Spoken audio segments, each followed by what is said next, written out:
I don't know what it would take to retire a Seahawk at this point. You know what I mean? For a guy to finish his career where he started, what they would have to accomplish to finish their career there. Welcome back to the Richard Sherman podcast. It's the off season, which means news is flying every day. So we got to give you more often. And this week we're hearing that DK Metcalf wants to be traded out of Seattle. He wants a new contract. We got the news of Tyler Lockett. We got Joey Bosa getting cut. It's so much going on. Mitchell, thank God your Detroit Lions are out of it for a change. I was going to say, man, I mean, right after we wrapped the last podcast, we check out for about an hour or two, and then you log back in and you see Tyler Lockett gets cut. You see DK Metcalf request a trade. You see Joey Bosa gets cut. This is the offseason. News free flows throughout it, and we're here at the Richard Sherman podcast to give you our thoughts and impressions. Let's start with Seattle. The big news is DK Metcalf allegedly wants out of town. You know, they have JSN there. They had Tyler Lockett last year. It looked like a position of strength. But now DK requests a trade. Richard, where is your head at with this? Because it seems like it's going to release some ripples. I mean, we've seen it with other teams. Tyreek Hill did something similar at a similar age. Devontae Adams did something similar when he got out of Green Bay. What do you make of this DK Metcalf news? Well, I'm going to take it back a few layers, peel back the layers. If you look at last season, you could see the focus was on JSN and getting him the ball and featuring him in the slot and, you know, targeting him. And he was the most targeted receiver on that team. And down the stretch, when big games, big plays, they were going to him. And it seems like that's the way this franchise wants to move. But then you look at this offseason and they fire Ryan Grubb and, you know, pick up Kubiak, and they talk about wanting to run the football more and focusing on the run game. And if you're a receiver, that is not what you want to hear, especially coming off a season that you felt like you probably wanted the ball more, needed the ball more. I don't know many receivers that ever feel like they got the ball enough. And so if you're DK Metcalf and you're looking at this situation and you're saying, hey, you guys want to run the ball more, you want to feature JSN. How now I'm in the prime of my career and you're going to be pretty much relegated to this in this offense. I want out and I want more money. And again, it comes down to leverage. It comes down to him being able to stand 10 toes down. I mean, holding out isn't really an option. Guys hold in now, you know, showing up to training camp, showing up to mini camp and not playing is an option that guys have used and effectively and gotten the things that they wanted, because it's harder to punish a guy that's holding in, that's in the building every day and, you know, going to meetings, doing treatment and just isn't playing. You know, this is going to be a real fork in the road for Mike Macdonald in his Seahawks tenure. He's going to have to make a decision. If you give him a new deal, does it set a precedent that, hey, you know, all you got to do is ask for a trade and you get a new deal? Or is he going to trade him and say, make the stand that, hey, you come out disgruntled, we're gonna do what's best for this organization, this team. Nobody's bigger than a team, and then you trade him away. And do you trade him where he wants to go and show a guy who's done well by this franchise loyalty, or are you going to just trade him away to one of the worst teams in the league and kind of give you a you know, hey, you know, you like the Patriots used to do, they trade everybody to the Browns. It's going to be interesting, and I want to see how it plays out. You know, can they play hardball and say we're not going to do anything, we're just going to make you play? I don't know. It seems like that would create distractions in the locker room, create more drama, and you know, a franchise that's trying to get back to the playoffs and trying to get back to relevance. You lose a franchise icon like Tyler Lockett in the process, a veteran presence, a guy who's just a do things right, always reliable guy in the locker room. You're losing him and getting this news on top of that. So there's just a lot of moving pieces that have to be navigated at this point. And I'm interested to see how Mike Macdonald does, because this is an important offseason for him and John Snyder. What is John Snyder going to do? Are you going to be bullied into trading him away where he wants to go, or are you going to stand your ground? What are you guys going to do? Because how this moves is going to impact a lot, and you have to do it before the draft in order to get the draft picks to use for this year's draft. You don't want to wait till after the draft and get draft picks next year that can't help you this year. DK Metcalf is a real life, a bona fide number one receiver for you right now. And people can argue maybe JSN is starting to transcend that. But if you don't get picks that can help you this year, you have made a mistake. Well, that's just it. And we look at some comps. I mean, let's talk about A.J. Brown when he got dealt. Similar situation. Tennessee chose not to pay him. They go ahead and trade him to the Philadelphia Eagles. Richard, that return was a first and a third. They went on to use that first-round pick, number 18 overall, on Treylon Burks. We've seen how that's played out for Tennessee. So, and then you look at the other side, which I already referenced, Devontae Adams requesting a trade out of Green Bay, gets sent to the Raiders for a first and second. That didn't necessarily work out all that well for the Raiders. I don't know if they would have done that trade again in that situation. And then you look at Tyreek Hill, a first, second, fourth, and a sixth. You know, and Tyreek, it was at the top of his game, much like DK in his prime. But I don't know if the Dolphins go back and do that deal. So, like, the Seattle Seahawks are seeking a first and a third. I mean, what team do you think takes the bait, if any? No team takes the bait. Because no team's that desperate. You know, I think teams are realizing that, you know, their receivers are needed and they're important to these offenses. And you got to have two good ones.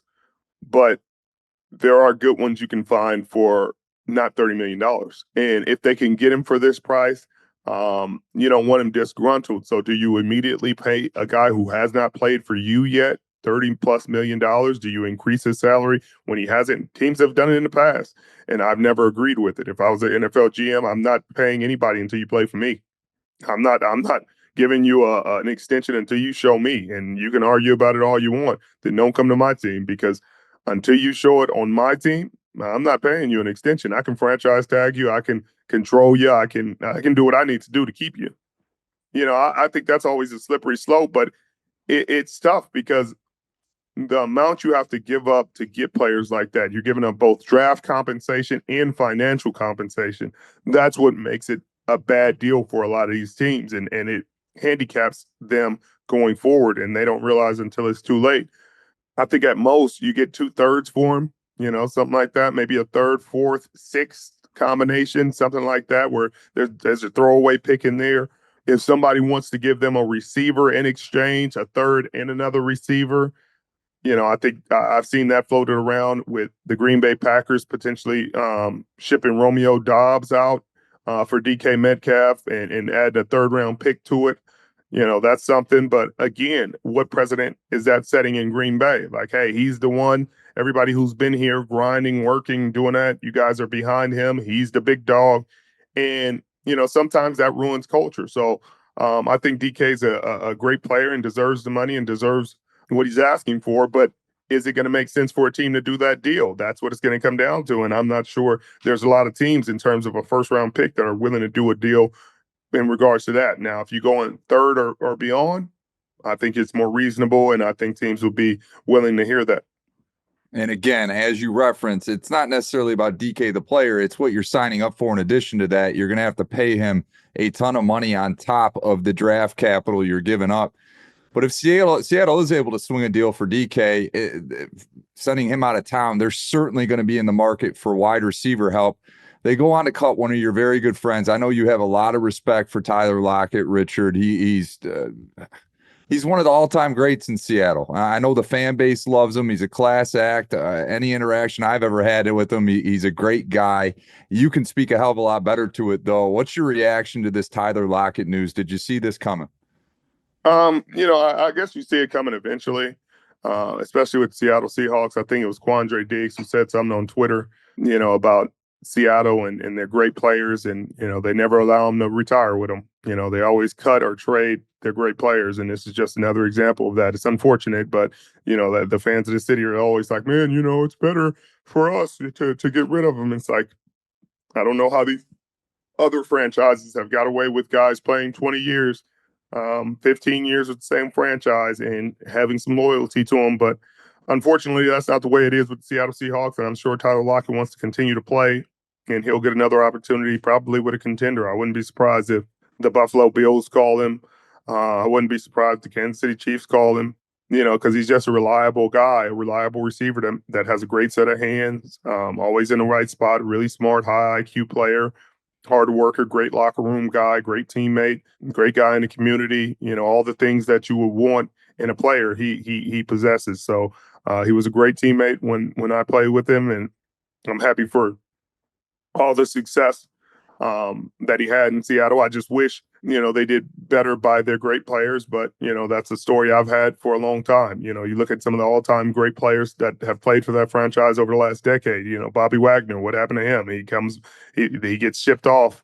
They don't re-sign him, and then they try to bring him back, and he has an all-pro season, and then don't re-sign him again. He goes somewhere else, has an all-pro, Pro Bowl season, and so that kind of kills the argument that, oh man, it's because they're losing a step, or because, oh, he's not the player he used to be. Like, nobody's the player they used to be, but he's still an all-time great player. And there's some part of this franchise where you're not replacing him with a better player, then allow him to go out on his 10 toes with that jersey on. And when you don't, you kind of lose the luster for the franchise. And I think that's what's happened a lot of times, and that's what's happened again right now. With the Seattle Seahawks, they're losing an icon of the last decade for this team. And, I'm sure if there was a chance at a reduced salary and allowing him to continue, he would have done that. But, it's something to be said when they don't give him the opportunity to take a reduced salary and say, hey, man, just give me the veteran minimum. Let me finish out my career here. And,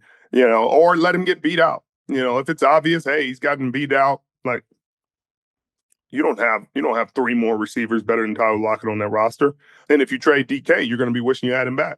And so, exactly. Yeah, Richard, he's got the type of game that just doesn't age like somebody else's game. I mean, he's notorious for getting down once he catches a ball. He's not really a yak king at all. That's not really his game. He's just a locker room guy that's in the right position for the quarterback to deliver the ball at all times. He's a safety blanket, the ultimate safety blanket for the Seattle Seahawks offense. And it doesn't make a whole lot of sense to me why you would move on. Off the field, I mean, and Richard, you can talk about this as well. I mean, Tyler Lockett has developed a name for himself, not as a football player, but also as a realtor in the Seattle market. I mean, the guy is so involved in the community. You just hate to see a move like this and how it ultimately upends everything else you've built off the field as well. One guy that might be very interested in bringing him into his ball club is Pete Carroll, the former head coach of the Seattle Seahawks. I mean, he's looking to build a culture there in Vegas. Would Tyler Lockett be that perfect partner out there in Raider country to bring that new culture? Yeah, I think it'd be great on the Raider side. It makes sense for them. I don't know if it would make sense for Tyler to do that because, he's at the end of his career. He wants to be in competitive games down the stretch. He wants to be in playoff games. I'm sure he wants a ring on his finger.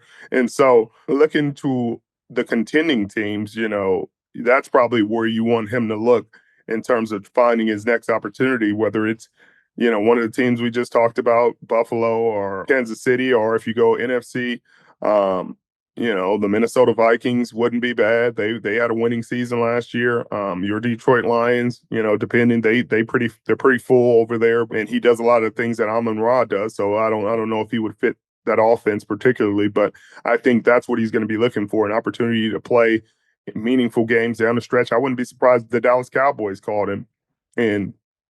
But again, CeeDee Lamb is in the slot doing a lot of his damage. So, but Tyler Lockett could help that team. He could help a lot of teams. So I think that's what he's going to be looking for. But again, going back to the franchise, it's like, I don't know what it would take to retire a Seahawk at this point. You know what I mean? For a guy to finish his career where he started, what they would have to accomplish to finish their career there and not get cut or not be re-signed by this franchise. I mean, Bobby's been a all-pro every single season since Jesus was a baby, and he still didn't get re-signed, and he's gotten cut before. So I think it's hard for me to understand that, and just really wish. I challenge the fans. Tell me what it would take to retire Seahawks outside of leaving and playing up somewhere else and coming back and retiring there.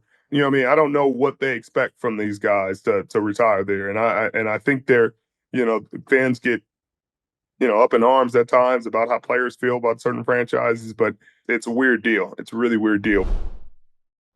Who's scoring big in the NBA this season? You are, with all new ways to get in on the action at DraftKings Sportsbook, an official sports betting partner of the NBA. From monster slams to dishing the rock to cleaning the glass, get behind your favorite players and the prop bets you can make on DraftKings, the home of NBA player props. Ready to place your first bet? Try betting on something simple, like picking how many points your favorite player will have. Go to the DraftKings Sportsbook app and make your pick. First time? Here's something special just for you. New DraftKings customers can bet $5 and get $150 in bonus bets instantly. Take it to the rack with DraftKings Sportsbook. Every point counts. Download the DraftKings Sportsbook app and use the promo code Richard. That's code Richard for new customers to get $150 in bonus bets when you bet just $5. Only on DraftKings.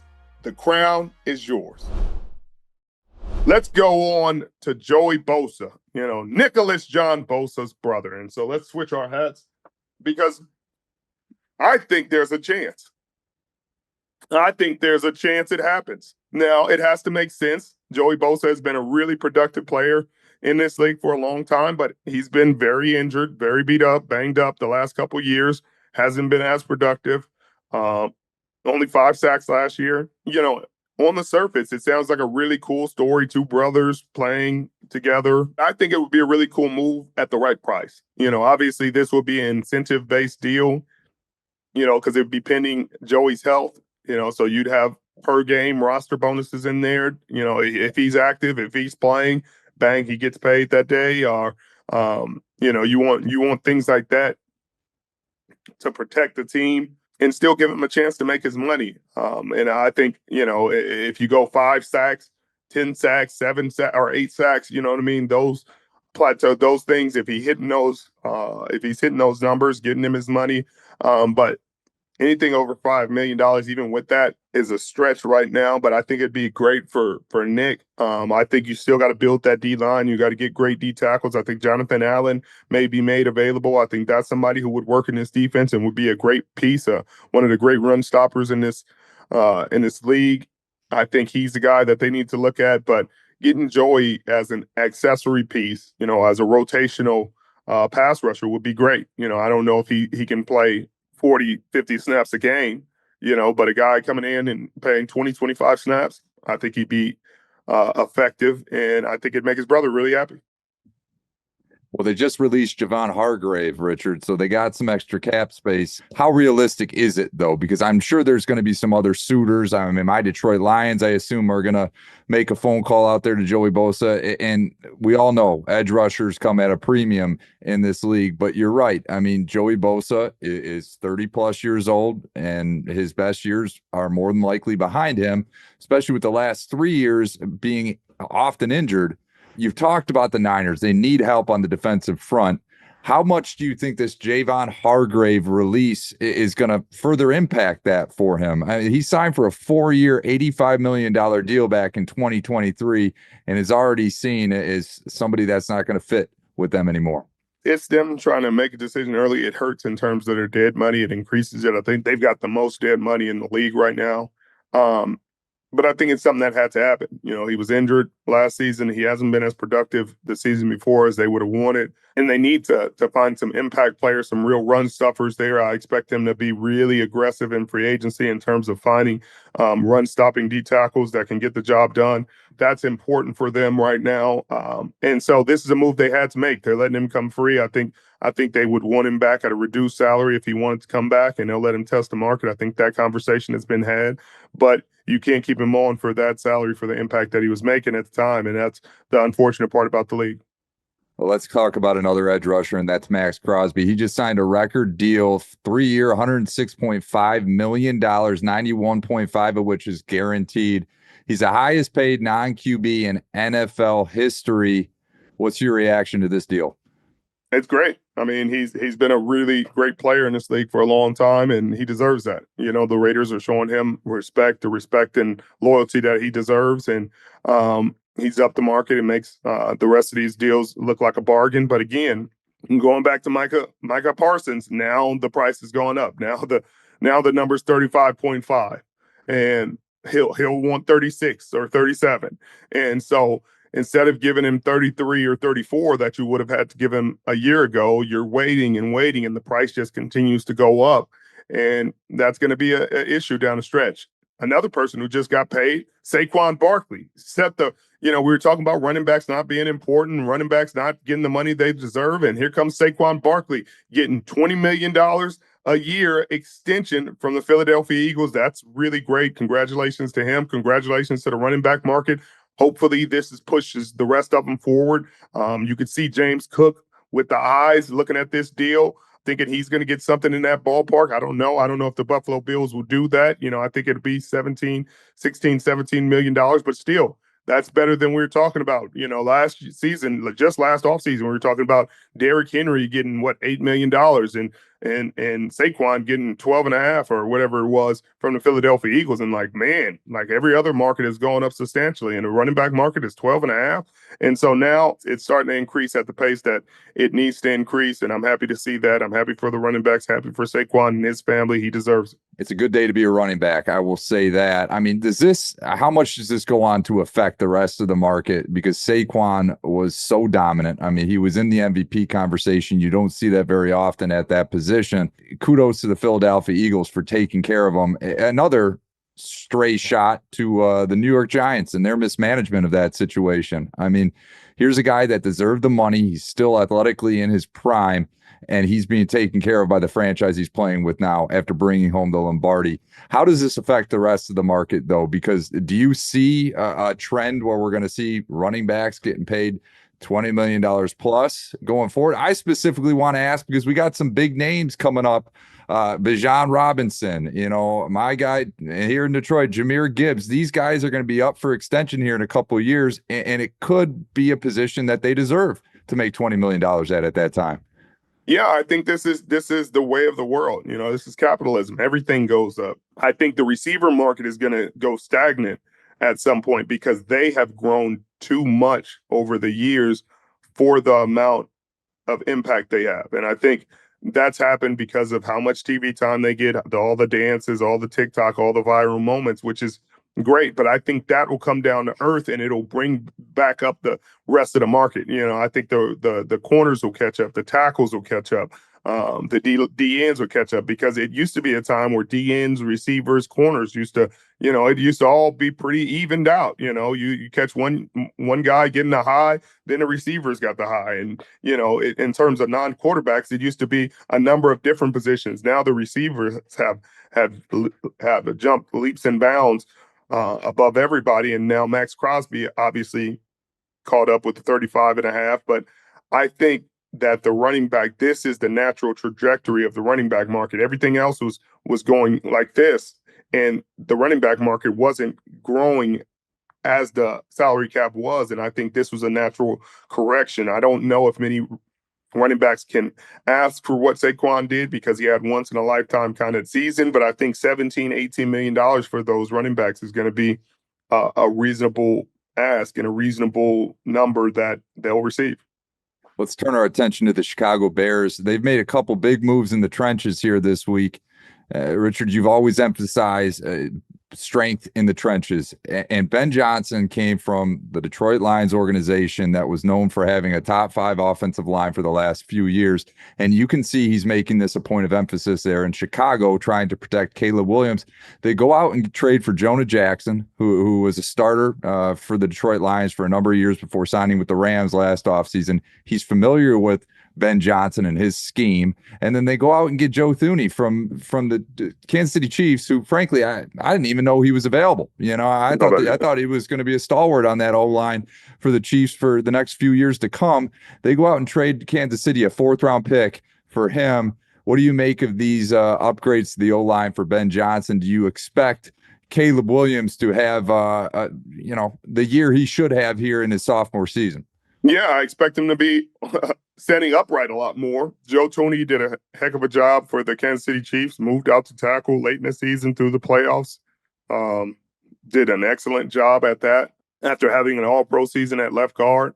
I think this is going to be really great for Caleb Williams. I think the interior offensive line is important, allowing him to feel comfortable and take his drop and be able to step up and feel comfortable. I think this is a great job out of Chicago Bears. This is what they should have done last year when you first get this quarterback, but better late than never.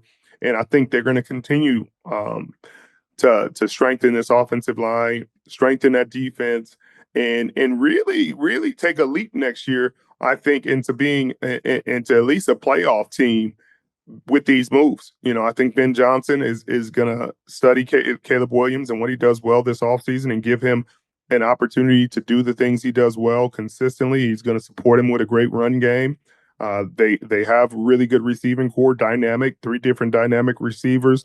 It's going to be a fun year to be a Chicago Bears fan. I was just going to say, Ben Johnson's going to bring some new energy in the building there. We've seen him a little bit catch some headlines. He called out Matt LaFleur in his introductory press conference, said he can't wait to be in the same division again as he was in Detroit because he specifically wants to beat Matt LaFleur twice a season. And then we see him at the combine talking about how this is the first time that he's going to have a mobile quarterback and almost, and then Jared Goff catches a stray. What do you make of some of these comments that Ben Johnson has made? Is it something as a team, if you're playing under this guy, are you applauding this, or is it something that it's negative attention that you want away from your organization? Well, I think it's too early to know. I think you got to wait and see. I don't think it's too negative attention. There's rivalries in NFL. There, I'm okay with a little bit of a stir in the pot. You look who you're talking to, Mitchell. Stirring the pot is okay with me. If you want to stir the pot and you want to bring back the rivalries and you want the coach to be part of the rivalry, okay, I like it. I'm here for it. But players got to back it up.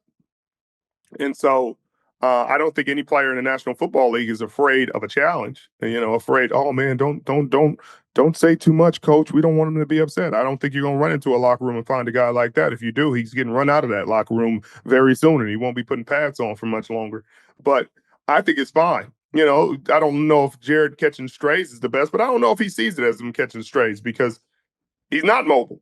Jared Goff ain't.